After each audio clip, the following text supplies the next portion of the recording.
পবিত্র ঈদের নামাজ আপনারা কিভাবে আদায় করবেন? প্রথমেই ইমাম সাহেবের সাথে যখন দাঁড়াবেন আল্লাহু আকবার বলবেন। বলার পরে সানা পাঠ করবেন, সুবহানাকাল্লাহুম্মা ওয়া বিহামদিকা ওয়া তাবারাকা ইসমুকা ওয়া তাআলা জাদ্দুকা ওয়া লা ইলাহা গায়রুক।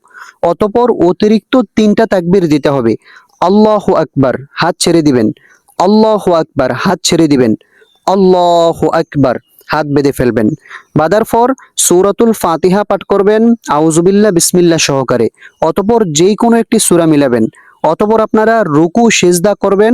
রুকু সিজদা থেকে উঠে আবার বিসমিল্লাহ বলে সূরাতুল ফাতিহা পাঠ করবেন। অতঃপর যেই কোনো একটি সূরা মিলাবেন। মিলানোর পরে আপনারা আল্লাহু আকবার, হাত ছেড়ে দিবেন। আল্লাহু আকবার, হাত ছেড়ে দিবেন। আল্লাহু আকবার, হাত ছেড়ে দিবেন। 3বার হাত ছাড়ার পর চতুর্থবার আপনারা রুকুতে চলে যাবেন আল্লাহু আকবার বলে। রুকুতে যেয়ে রুকু করবেন। রুকু করার পরে রুকু থেকে উঠে সেজদা করবেন। করার পর আপনারা নরমাল ভাবে সালাম ফিরাবেন। এইভাবে আপনারা ঈদুল আজহার 2 রাকাত ওয়াজিব নামাজ আদায় করে নেবেন।